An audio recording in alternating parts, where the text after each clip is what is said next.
Welcome back to Hidden Truth Revenge, where we sit with the quiet ones, the people who kept the peace in their families for years until keeping it started costing them everything, and we follow what happens the day they finally stop keeping it. My name is Miranda Sorrel, and I was 30 for the fall. My dad died 6 weeks after we buried him. My brother sold Dad's truck out of the shed without asking a single person. He told my mom it was just sitting there getting old. Then the man who bought it called me instead of him. He'd gone under the bed of that truck to check the spare before a long haul, and taped to the top of it was a sealed envelope with my name on it in my dad's handwriting. Inside were two things: a letter my dad wrote 3 days before he died, and a deed. I didn't say one word to my family about it for 23 days. What happened at Thanksgiving in front of everyone is the part they still won't talk about. We buried my dad on a Wednesday, the second week of September, out of the funeral home on the square in Ellery. I picked the casket, I wrote the obituary, and read it 4 times looking for the word I'd spelled wrong. I called the church about the meal, and told them 80 and 73 came. I have thought about those 7 empty chairs more than I should. My brother Neil stood at the door in a good jacket and shook every hand that came through it. He said, "Thank you for coming," about 100 times in that soft voice men use at funerals. People took his hand in both of theirs. My mother cried in the front pew at exactly the right moments and told Rhonda Beckhart, loud enough for the second row, "Thank the Lord for Neil." I sat on the end and held my dad's reading glasses in my coat pocket, because I hadn't figured out where else to put them. Here is the part one want you to understand before anything else happens. I buried my dad on a Wednesday, and I sorted mail on a Thursday because Route 2 doesn't care what kind of week you're having, and there was nobody else in the office qualified to run it. 412 boxes. I know every one of them. I know which mailbox has the loose door, and which one has a wasp nest in July, and which old man waits at the end of his lane at 10:40 because his daughter writes on Tuesdays. That's who I was in that family, the one who knew where everything went. Nobody said one single thing about the property that week, not one word. That was the last quiet week we had. My dad had congestive heart failure for 2 years before it took him, and in those 2 years I drove him to 61 appointments. I know it was 61 because I wrote every one of them in the pad I keep on the dash. I slept for nights in a hospital chair in Heron. I paid his electric bill in February when the disability check ran late, and I never told him I did it, which is its own kind of stupid because he found out anyway from the co-op. Neil came out about once a month. He brought a bakery pie and stayed 40 minutes and sat where my dad could see him, and my mother talked about that visit for the rest of the week. That's not me being bitter, that's just the arithmetic of it. In June, I asked my mother a plain question at the kitchen table. I asked whether Dad had a will and where the deed to the place was kept. She didn't even look up from the beans. "You worry about the kitchen, honey, let your brother worry about the main things." I let it go the way I'd been letting things go since I was 19. I want to be honest with you about my own part in this because it matters later. I believed that doing the work was the same thing as having a say. It isn't. It's just doing the work. Every time I quietly handled something, I taught those people that I would always handle it and never ask for a vote. That was on me. There was one thing from that summer I didn't think about until much later. Dad asked me out of nowhere if I still remembered how to mark timber with paint. I said, "Sure." He nodded and didn't explain, and I didn't ask. 3 days before he died, on a Wednesday, I came out to the home place after my route and found him on the back steps with his color gone gray. He'd been somewhere. His good shirt was buttoned wrong at the collar, and Odessa's car was just pulling out of the lane. I asked where he'd been, went and signed some odds and ends, he said, and waved it off like a fly. He was breathing in that shallow way that made me count without meaning to. I sat down on the step below him, and we watched the ridge go orange. Then he said, casual as a weather report, that the spare under the truck was low. "Get under there and look at it when you've got a minute." I told him I'd do it right then. I had a compressor in my trunk, and it would take me 10 minutes. He said no, it would keep. I asked him a second time. I said, "Dad, if you're driving on a bad spare, I'd rather know now." He shook his head. "It'll keep till the weekend." So I wrote it in the little pad I keep on the dash of my mail car, the one where I write which lanes are washed out. Sat spare, Dad's truck. That Saturday morning my mother called me at 6:40. "I want you to sit with one thing about that conversation on the steps, because I've sat with it for a long time." My dad was the man who checked the tires. He checked mine before every winter for 19 years and told me the tread was getting slick like it was a personal insult. In his whole life he never once asked me to check a tire for him. 9 days after the funeral I drove the 9 miles out to the home place with that compressor still rolling around in my trunk. The shed had a brass padlock on it that had never been there before. I stood in the gravel and looked at it for a while, the way you look at a word you don't recognize in a language you speak. My mother said, "Neil, put it on. There's people who'd help themselves to your dad's tools, Miranda." I said, "Which people out here for miles from the blacktop?" And she looked at me like I'd been rude. Neil kept the only key because Neil was going to come out every week and start the truck so the battery wouldn't die. I asked him for a copy 3 times over 3 weeks. The first time, he said it was in his other truck the second time, he said he'd bring it Sunday the third time he didn't pick up, and then he texted me a thumbs up, which I've come to understand is what a man sends when he wants the conversation over. When I pushed once more, he called me from a gas station with the pump beeping behind him, and used the voice he uses on customers he's about to charge for a part they didn't need. It's Mom's shed, not yours, don't make this weird. And then light, almost friendly, the way you'd tease somebody at a cookout, stay in your lane, Miranda, you deliver things, you don't decide things. I said okay and hung up because I had 11 boxes left on the North Loop, and because I have never in my life won an argument by being the second person to raise my voice. I told myself I'd get in that shed Saturday. By Saturday the truck was gone. Before that though, there was the family meeting, and I need you to see how that one went. My mother called me Sunday afternoon and said, come out, we're all going to sit down together. When I got there, Neil's truck had already cooled off in the drive, and there were 3 coffee cups on the table with rings dried in them. They'd been sitting for 40 minutes. Yvette, my brother's wife, had a legal pad. Neil ran it like a job estimate. Mom needed a roof, and he had a bid for $14,800, and the timber out back was just sitting there eating tax money every year. He said, eating tax money. Twice Yvette put her hand on my wrist and said, I'm only saying this because I love this family. I asked exactly one question. I asked whose name the ground was in. The table went quiet for about 2 seconds, which in that house is a long time. My mother said it was in my dad's name, and then she said, it's the whole family's now. I asked what my part of that was supposed to look like, and my mother reached over and patted my hand, and used the sweet voice, the one she uses at the church door, and she said it in front of both of them without a flicker. You don't get land, Miranda, you get keepsakes.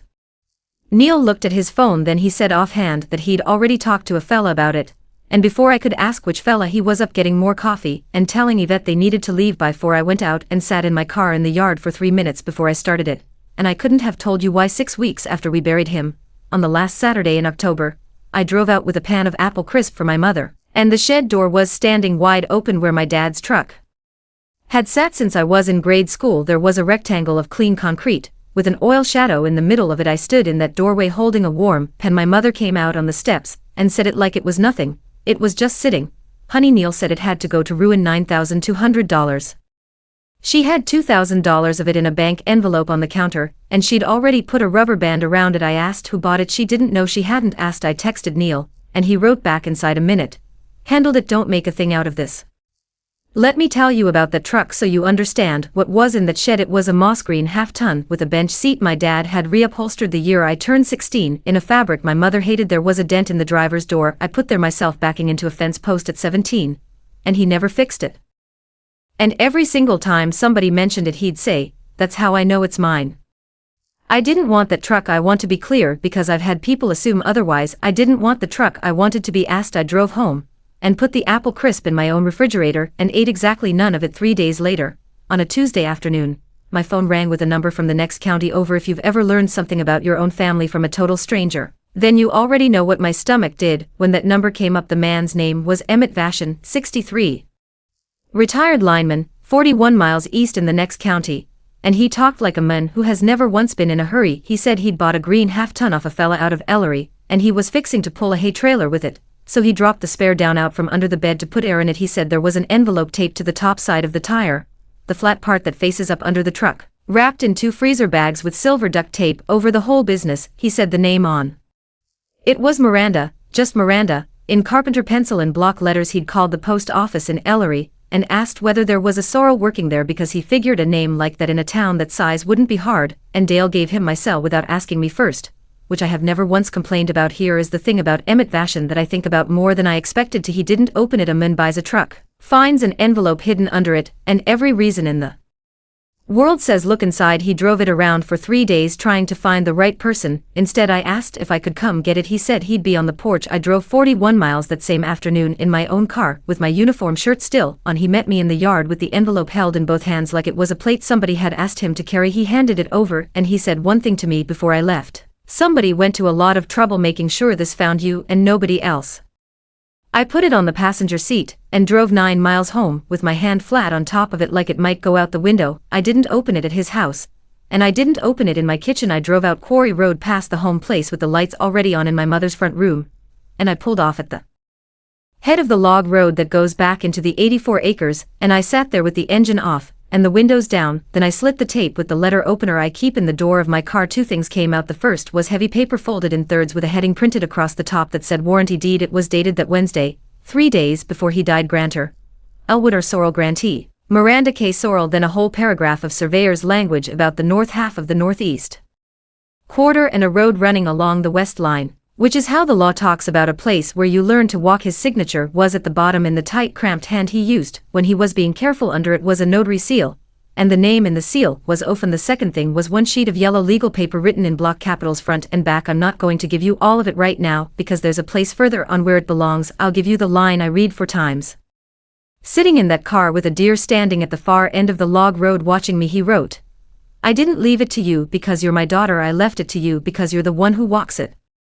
I sat there about 20 minutes, then I did the only thing I actually knew how to do. I photographed both sides of both pages, put the originals in a stiff envelope, wrote the date on the flap, and told absolutely nobody. I've handled a lot of important mail in 9 years. I had never held anything addressed to me by a dead man. The next morning, off the clock, I walked 6 blocks from my house to the square, and up the stairs across from the courthouse to Ingrid Nquist's office. $150 for an hour. I paid it on my own card, and I have the receipt to this day. She read the deed twice without saying anything, and then she asked me where I got it, and when I told her the whole business about the spare tire, she set her pen down. Here's what she told me, and she said it in plain words, which is why I'm able to repeat it. A deed doesn't work just because a man signs it. He has to hand it over while he's alive. He has to actually let go of it on purpose, meaning it signing isn't enough. Putting it in a drawer isn't enough. Then she asked me the question that kept me up for a week. Is duct tape under a tire handing it over, or is it hiding it? I said I didn't know. She said neither did she, and that's the whole fight. Then she told me the second half, recording it down at the courthouse doesn't make a bad deed good, but it puts the whole world on notice. And in this state, if you record first and you're honest about it, the law protects you against whoever tries to bite out from under you afterward. Her last piece of advice was the hardest thing anybody asked of me that year. Don't tell your family yet, not until you can show what your dad meant to do. Your brother doesn't have to win, she said, he only has to sell it before you can prove it. I asked how long it takes to prove intent. She looked at the calendar on her wall. When are they selling? That Sunday I ate pot roast at my mother's table with a photocopy of my father's deed lying in a folder in the trunk of my car 50 feet away under a bag of road salt. If you have never had to sit and pass the butter while somebody lies about your dad, I don't have a good way to describe it. My mother started building her story that night, and she wasn't even sly about it. She told Yvette that Woody got confused there at the end. She said he called her by his own mother's name one evening. She said he'd sign anything you put in front of him those last weeks. Poor thing. Yvette made a sympathetic noise and wrote nothing down, and my mother looked at me for 1/2 second to see if it had landed. It had. I knew exactly what she was laying track for because it's the only argument they had. He wasn't in his right mind, and I knew sitting there with gravy on my plate that if I opened my mouth I'd be handing them 3 weeks of warning. So I said the roast was good. Neil said a fellow was coming down next week to walk the back 40. My mother said, well, isn't that good? I washed every dish in that kitchen, wiped the counters down, and left at 7 the way I always do. I washed every dish in that house, and didn't say the one sentence that would have ended the meal. On my way to my car I passed Neil's truck in the dark. There was a folder on the passenger seat, dark green, with some kind of leaf printed on the corner of it. I couldn't read the name from where I was standing. I could read the shape of it. Tuesday on my route. I put a business envelope in a box out at Fairlawn and stopped with my hand still in the door. Same leaf, Underhill Hardwood, out of Wexford. Now I want to say this clearly because it matters to me, and it ought to matter to you. I did not open that envelope. I don't open anybody's mail, not my brother's, not a stranger's, not on the worst day of my life. What I did instead was finish my loop, park, and call Underhill Hardwood from my own phone like any woman in the county might. I asked whether they had a job coming up on Quarry Road. The girl on the phone didn't even pause. The Sorrel tracked crews in the Monday after Thanksgiving, she said, and I made myself sound bored. What kind of cut was it? She said clear cut, everything merchantable, stem to stem. Then chip whatever's left. My dad marked timber with blue paint for 40 years. He'd walk a stand in October and put a stripe on the ones to take and leave the rest standing so the next fellow would know what he was looking at. He sold standing timber 3 times in his whole life, and both times before this one he cried about it in the shop where he thought nobody could hear him. They were going to leave nothing. 9 days with a feller buncher, and 84 acres would look like a parking lot with stumps in it. I sat in my car in the post office lot and did the math on the calendar. It was the 7th day since I'd opened that envelope. There were 16 days left, and I still didn't know what my brother had signed as, because he doesn't own 1 square inch of that ground Ingrid found out for me with one phone call to a man she'd done closings with for years. Neil signed the timber contract. As the representative of my father's estate, he gave them a certified copy of the death certificate and a letter of authorization with my mother's signature on it, not forged. Signed. She sat at some table with a pen in her hand and put her name on it. I read it 3 times off Ingrid's notepad before it went all the way down. There's a thing about timber deals out here that nobody thinks about until it happens to them. A standing timber contract gets signed on a handshake and a quick look at the tax rolls because it's a crop, not a house. Underhill wasn't going to run a full title search until right before the contract closed, which was the week after Thanksgiving. Until then they were operating on trust and a death certificate. Ingrid tapped her pen on the desk twice and gave me the sentence the whole rest of this turns on. If you record that deed, and then you give them written notice you can prove they received, then from that minute on they are not innocent buyers anymore. Nobody in this deal gets to say they didn't know. That night my mother called about something else entirely and read a text from Neil out loud without thinking, the way she does once the crew's in. It's done. Nobody unrings that bell. I asked Ingrid the next morning what it takes to prove a dead man's intent. She held up 3 fingers, sworn testimony from whoever watched him sign, a written record of him treating the ground like it was already mine, and the deed itself on record. I had one of the 3. Josephine is 74, and she was the secretary at Ellery High for 31 years, which means she has known everybody in this county since they were 14, and stupid she keeps her notary stamp and works a side desk at the insurance office on the square 2 days a week. When I walked in she said my name before I got the door shut, and then she said, "I've been waiting on you, honey." And my eyes went hot, and I got them back. She remembered that Wednesday exactly. She remembered it, she said, because Woody Sorrel was the only man in 30 years of notarizing who brought his own chair. He carried a folding lawn chair in from his truck and set it down in front of her desk and sat in it. She said he came in with a deed already typed up and he read the whole thing through one more time out loud under his breath before he'd take the pen, and she said before he signed he told her something. He looked up and he said, "I want it to be hers starting today. I just don't want her fighting with her mother about it while I'm still here to hear it." She said she'd swear to that. She said she'd put it in an affidavit in front of another notary at the courthouse and sign her name to it, knowing what perjury is. She didn't have a notebook to hand me, and I didn't ask for one. What she had was her memory and a willingness to put it under oath. Then she said one more thing offhand. Gathering up her cardigan, he asked her that day if she remembered whether he'd already filed his forestry paperwork over at Wexford from the year before I was on the road to Wexford by 7 the next morning. The district forestry office in Wexford is a brick building with a gravel lot and a counter that has a bell on it. I filled out a records request, sat in a plastic chair for 25 minutes, and paid $3 for copies. What the woman brought back was a folder about as thick as a magazine, a multi-year forest management plan for 84 acres in Ellery County, filed 14 months before my father died. Stand maps, a schedule of thinnings out to the year I'll turn 50 stapled to it, a cost share agreement for timber stand improvement under the state program, with the acreage and the parcel number typed in, and down at the bottom on the line that says landowner and cooperator there were 2 signatures,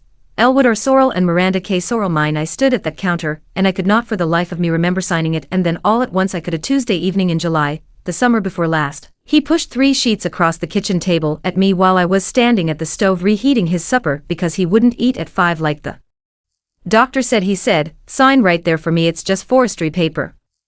I signed all 3 without reading them because his beans were scorching. I had been carrying the proof for 14 months, and never once knew it. I went out and sat on the tailgate of somebody else's truck in that gravel lot and read my father's letter all the way through. For the first time he wrote that he'd started moving it a year and a half back, a little at a time, so it would be done and quiet. He wrote that he knew what Neil would do the minute he was in the ground and that he'd known it for years and hated knowing it. He wrote that he didn't have another fight with my mother left in him, and that he was sorry to hand me the fight instead, and he wrote the line again at the bottom, underlined twice, "I left it to you because you're the one who walks it."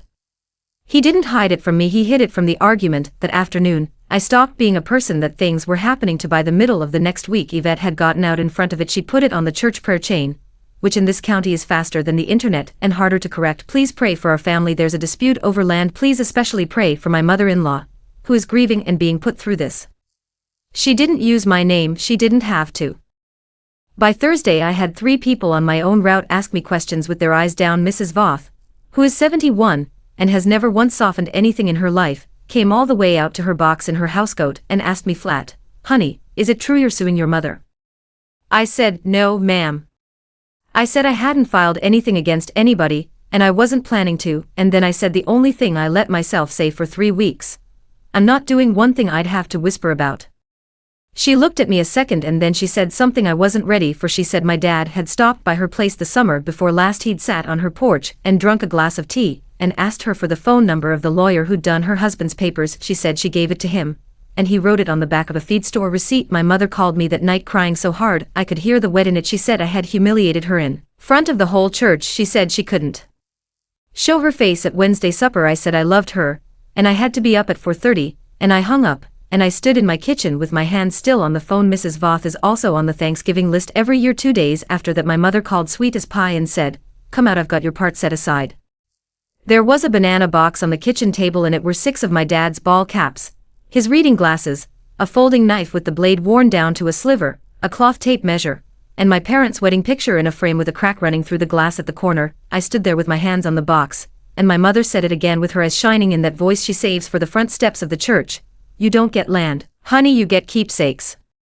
Then she slid a piece of paper across the table at me. It was typed disclaimer of interest. My name was already printed at the bottom over a signature line, spelled right, middle initial, and all. There was a print shop stamp on the back corner with a date on it, and the date was the day after the family meeting, which meant it had been sitting in my brother's truck for 3 weeks waiting for a good moment. Yvette had a pen out of her purse before I'd finished reading the first paragraph. My mother said, "It's just a formality, sweetheart, it keeps the peace." I picked up the pen. I want to be honest, I did pick it up. Then I set it back down on the table and said I'd read it at home, and my mother's face did something I'd never seen it do. I carried that box out to my car. When I set it on the seat, the reading glasses slid out of the fold of a cap, and there was a scrap of paper folded into the temple arm in block capitals, Wexford 2nd file.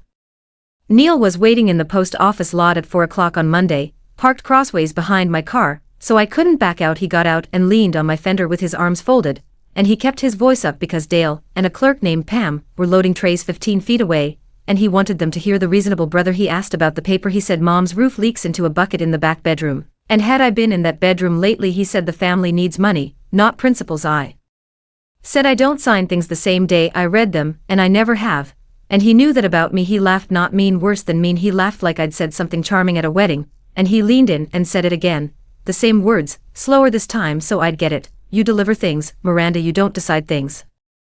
And then he got a little too pleased with himself, the way he always does about 10 seconds after he thinks he's won. He said Monday after Thanksgiving it's all done, and then this whole thing goes away, and everybody forgets about it by Christmas. Dale walked over with a tray on his hip and asked me real casual if everything was all right out here. Neil said, "We're fine, buddy." Dale didn't move. Neil got in his truck and backed out. I stood there in the cold with my keys in my hand, and I thought about 3 certified stamps, and who exactly I would want signing for them. I've been delivering things for 9 years. He'd never once stood behind me at that counter. You would be surprised what people sign for without reading a word of it. That night I sat at my own kitchen table on Pike Street until 11 with 4 things laid out in front of me, 1 at each corner like place settings, the disclaimer, the deed, the forestry file, the letter. I made myself go through the whole ledger out loud in my own house because nobody else was ever going to read it back to me. 61 appointments for nights in a chair in hair in the February electric bill. The Christmas Eve I spent under the sink at the home place with a pipe wrench while everybody ate. The 3 years I made my mother's Sunday roast because she couldn't read a recipe after her eyes went, and what I got for all of it was a banana box and a typed page with my name already printed at the bottom. I sat there dry-eyed, and I did not tear that disclaimer in half, and I want to tell you why, because it's the only thing I did that whole month that I'm actually proud of. Tearing it up would have felt good for 9 seconds. Instead I put it in a folder, wrote the date I received it on the tab, and filed it with the rest. Every time I had absorbed something quietly, I had taught those people that I'd never ask for a vote that was over now, and it wasn't going to be over because I yelled. I wasn't going to argue with my mother. I was going to file at 7 the next morning. I called the office and took a half day, which I had not done in 4 years, and Dale asked me twice if I was sick. The recorder's office in the Ellery County courthouse is on the ground floor down a hall that smells like floor wax and old radiators, and there's a wooden counter worn pale in 2 spots where people have been leaning on it since before my father was born. I walk 6 blocks in my own coat, not my uniform, on my own time. The clerk was a woman about my age with a cardigan and reading glasses on a chain, and she was not impressed by anything, which I appreciated. She looked at the deed. She checked the legal description against the plat book without being asked. She handed me a real estate transfer declaration and a grantor-grantee statement and pointed at the boxes with a pen. I filled them in. Standing up, she caught one thing I'd left blank where the tax bills should be mailed, and I wrote in my own address on Pike Street and initialed it. Then she stamped the top right corner with a machine that goes chunk, and she wrote a document number on it in ballpoint, and she told me the fee, and I Wrote her a personal check for it. That was it. She handed me back a certified copy with the county seal pressed into it and said, "You'll want to keep that somewhere dry, hun." It took 19 minutes and cost me less than a tank of gas. I want to be honest about how it felt because I had expected something, and I got something else. It did not feel like winning, it felt like finally getting a letter to the right house after it had been going to the wrong one for a year. I stood on the courthouse steps in the cold with that copy in a plastic sleeve inside my coat, and I understood two things at the same time. My brother's whole plan was now a lie. He had already told other people, and nobody in the world knew it yet, which meant it wasn't worth a thing. The next day, I mailed 3 letters, and I did it at the retail window of the same post office where I work after my shift, out of my own wallet. I want to say why, because somebody always asks if I had run those through the back or used one strip of office tape. My brother would have spent the rest of his life telling people I used my government job against my own mother, so I stood in line behind Mr. Ostrander and his Christmas boxes like anybody else, and Pam waited on me, and I paid retail certified mail, return receipt requested. All 3. The first went to Underhill Hardwood in Wexford with a copy of the recorded deed, document number and county stamp right there on the face of it. The second went to the attorney handling my father's estate, the one my mother hired, with the deed and a copy of Odessa's affidavit. The third went to the title company Underhill uses, because Ingrid said the title company is the one that actually stops a closing. There was no threat in any of them, no lawyer language, no demands, no "you'll be hearing from anybody." Each one said the same plain thing: "This ground is deeded and recorded to me. Here's the number, here's a copy, please govern yourselves accordingly." Certified mail isn't for scaring people, it's for making sure that later on nobody gets to stand up and say they didn't know. And I did not send one to Neil. Ingrid was firm about that. The buyer is the one who takes the loss, and my brother was the only person in this who could still destroy something if you gave him a week's head start. 9 years on that route taught me the part most people get backwards. Sending it is not the important half. The important half is who signs. Thanksgiving was 8 days out on Thursday. Odessa Finn walked into the courthouse in her good coat and signed her affidavit in front of the notary from the county clerk's office, because a notary can't notarize her own statement.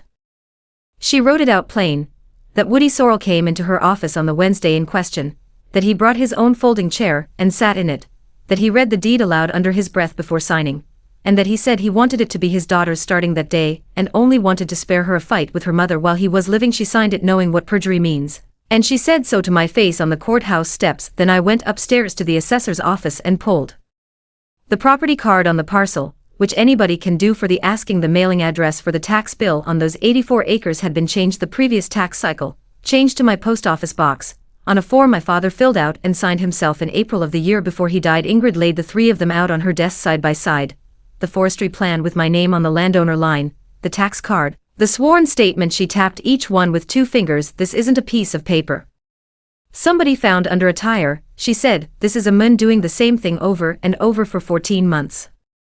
Then she asked me how I wanted to play it. She said we could file a suit Monday, and let my brother sweat straight through the holiday, and honestly she looked like she'd enjoy it, or I could let the mail do the work and keep my grandmother's dishes on the table. I picked the table. I did not know it then, but my brother had picked the table too. Friday, I drove out to the home place with my mother's blood pressure prescription, because the pharmacy in Ellery closes at 5, and she can't drive since the cataract surgery. The television was off, which never happens. She was sitting in my dad's chair with his reading glasses on the end of her nose, and a church bulletin in her lap that she wasn't reading. She didn't hear me come in. When she did, she didn't get up. She said, "Sit down a minute." So I sat on the floor beside the chair the way I used to when I was 8. She said, 46 years. She said it to the window. Then she said the truest thing that woman has ever said to me: "Nobody tells you the house gets loud." She said she leaves the radio on all night in the kitchen. She said she goes to bed at 8:30 because she can't stand the last hour before it. She said she stands at the back door some mornings and looks at the shed and can't make herself walk out to it for about 2 minutes. We were a mother and a daughter, and I had my hand on her ankle, and neither of us said anything at all. Then she took hold of my wrist, same voice, exactly the same voice, and she said, "So you'll sign that paper for me so I can rest?" And when I didn't answer, she said the rest of it: "Your brother says if you don't sign it I'll have to go live with them." I sat there on the floor of that house, and I could hear which words were hers, and which words had been handed to her, and I could have told you the exact afternoon she'd been given them. I said, "Mom, you aren't going anywhere ever." And I said, "I'm not signing anything tonight, and you can tell him I said that." On my way out I walked past the shed. The brass padlock was hanging open on the hasp with the shackle cut clean through, and my dad's roll toolbox was gone. Monday my supervisor called me into the little office behind the boxes and shut the door. which in 9 years had never happened. Somebody had phoned in a concern that a carrier was using the mail to interfere in a private family matter. He didn't say my brother's name, and he didn't have to, and to his credit he looked like he'd rather have been anywhere else in the state. I put 3 retail receipts on his desk, time-stamped at the window after my shift, paid on my own debit card with Pam's clerk number printed right on them. He looked at them for maybe 10 seconds, then he stacked them, handed them back, and said, 9 years, not one complaint, go finish your route. That was the whole meeting. I sat in my car for a minute afterward with my hands on the wheel, and what I felt wasn't anger, it was a kind of cold clarity, because a man who calls your job is a man who has run out of better ideas. Neil texted me that afternoon, I don't want to do it like this, don't make me. Then 20 minutes later, Dad wasn't right at the end, and you know it. My mother called 3 times that evening and used a different voice each time. The first one was sugar, the second one was about how I'd humiliated her at church, the third one she was crying so hard I couldn't make out half of it, and she hung up on me before I could say anything back. I answered both of them one time in writing the way I'd answer a customer who yells across the counter, short, polite, and on paper. I said I loved them. I said I wasn't signing. I said we could talk about it after the holiday. The next afternoon the first green card came back in my own mail by Tuesday, the day before Thanksgiving Eve.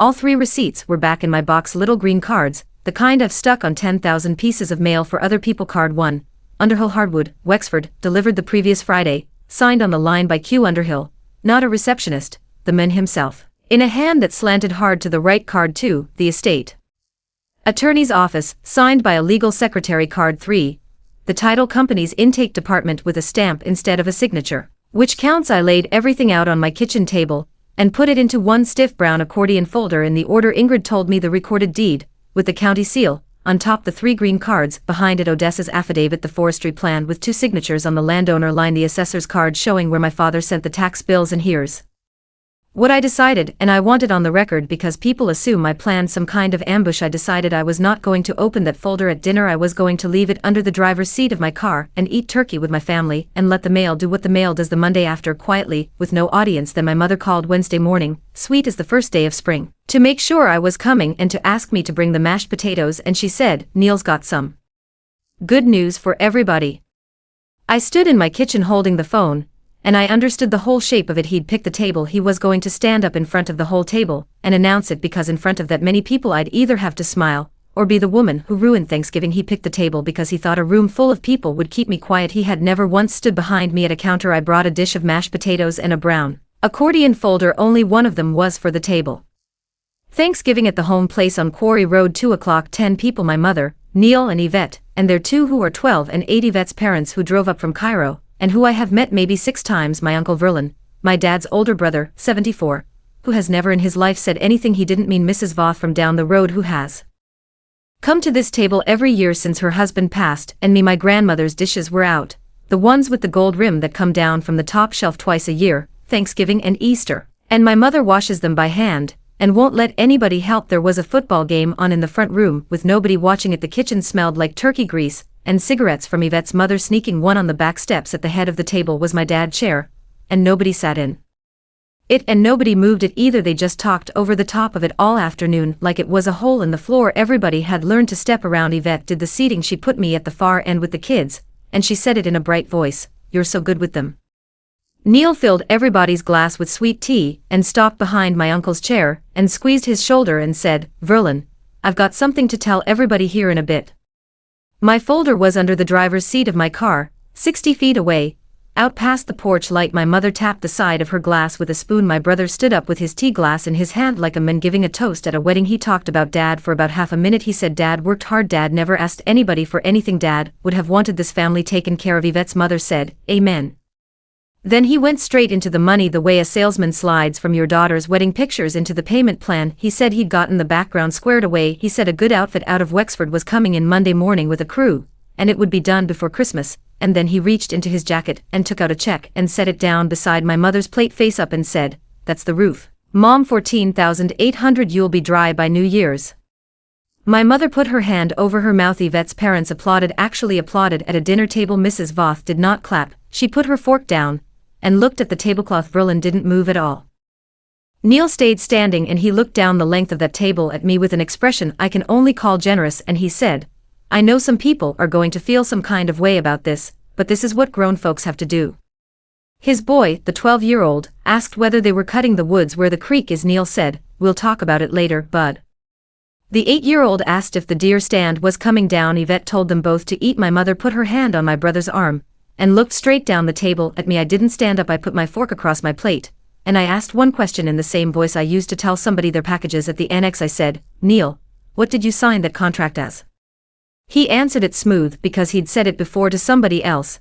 Representative of the estate. I had Mom's letter of authorization all above board. The lawyers got a copy. I asked the second question. I said, "And what day does it close?" He said, "Monday." Then he added, "And this is the part one want you to hold on to." Why? My mother did not let it get to a third question. She set her hand flat on the table and she said it in her church voice, warm, pitying, loud enough for Yvette's parents at the other end. "Miranda, you don't get land, you get keepsakes. Your father told me that himself." That last part was a lie, not a shading, not a memory gone soft. A lie told about a dead man at his own table over his own dishes with 9 people listening. And I knew the precise square inch of paper that proved it. Everybody was looking at me. The 12-year-old had stopped chewing. I said, "Excuse me a minute, I need to get something out of my car." Yvette said, "Oh, don't make this weird." I said, "I'm not making it weird, Yvette, I'm making it clear."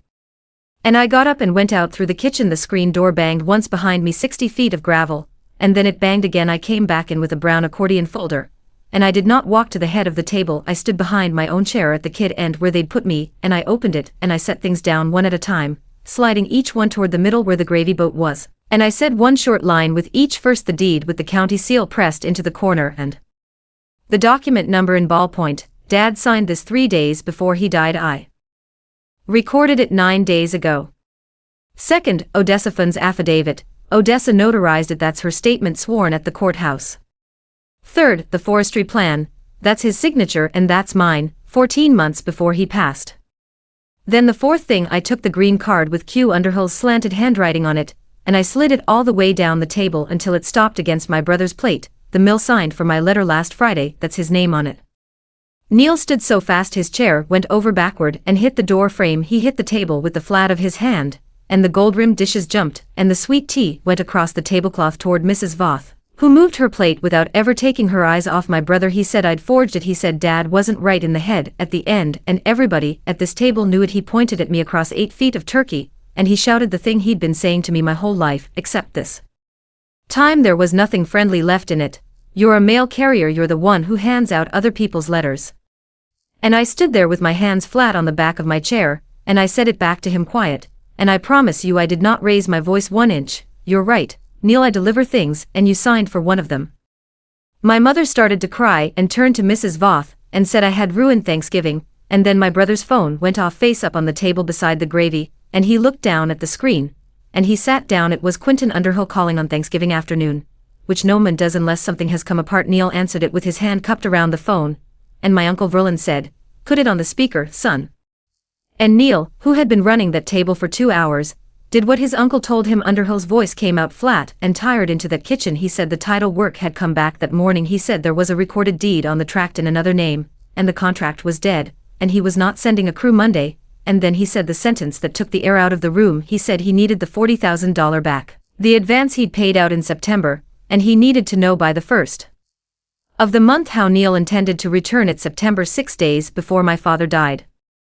My brother took $40,000 against a stand of timber that was never his. My mother said, "What 40,000?"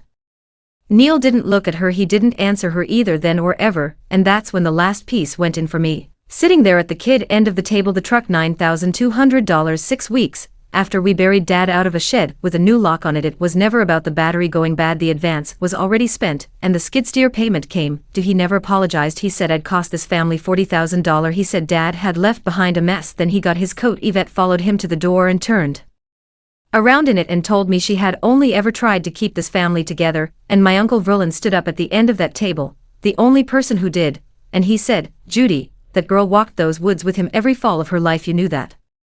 Underhill Hardwood killed the contract in writing the following Tuesday, and on the 2nd of December my brother signed a repayment agreement for the $40,000 at their office in Wexford. 3 years nobody sued anybody. The check he laid beside my mother's plate came back marked insufficient funds 9 days later, and she found that out from the bank and not from me, and the returned item fee was $35, and she paid it. The skid steer got picked up out of his driveway in February. I had Ingrid draw up One page, and I signed it, and my mother signed it at her own kitchen table with the radio on it. Says my mother lives at the home place for the rest of her life, that I pay the property taxes and the insurance, and that the roof gets replaced. It got done the third week of March and it cost $14,200, $600 less than the bid my brother waved around. There is exactly one condition printed on that page. Nobody signs anything concerning those 84 acres but me. She read it twice and she signed it. And she did not cry that time, and afterward she asked me if I wanted the rest of the pumpkin pie to take home. I called Emmett Vashon in December and asked what he had in the truck. He said $9,200 plus $640 for brake work, and then he said he'd take $8 for it because he'd rather it went home. I told him no, I paid him the whole thing over 10 months, and I have the payment book. That truck sits in the shed on Quarry Road now with the dent in the driver's door that I put there at 17 in April. I walked the 84 with a can of blue marking paint and a district forester, and we laid out the first selective thinning for the winter. After next I marked the trees myself. Verlin came out and walked about half of it with me and didn't say anything the whole time, which is how he says a lot. Neil didn't come at Christmas. Yvette stepped down from the volunteer committee at the church in January. Mrs. Voth still leaves a pumpkin pie in her mailbox for me every November with my name taped to the tin. Not one person in my family has ever said they were sorry. I stopped waiting for that somewhere around the second week of December, and I have been all right since we had Thanksgiving at my house on Pike Street the next year. 7 people around a table meant for 6. My mother beside Verlin, Mrs. Voth on the end, and nobody had to step around an empty chair because in my kitchen there isn't one. My dad's reading glasses live in my kitchen drawer now, and that scrap of paper is still folded into the temple arm where he left it, and I have never taken it out. He wrote it in his letter, and I'll say it the way he wrote it. I left it to you because you're the one who walks it. And here's the only advice I've got: if somebody in your family keeps telling you what you're going to get someday, ask them where it's written down, and who has a copy, because love that can't survive being put on paper was never a plan. It was just a way to keep you quiet. That's my story. 1 truck, 1 spare tire, and 23 days of keeping my mouth shut.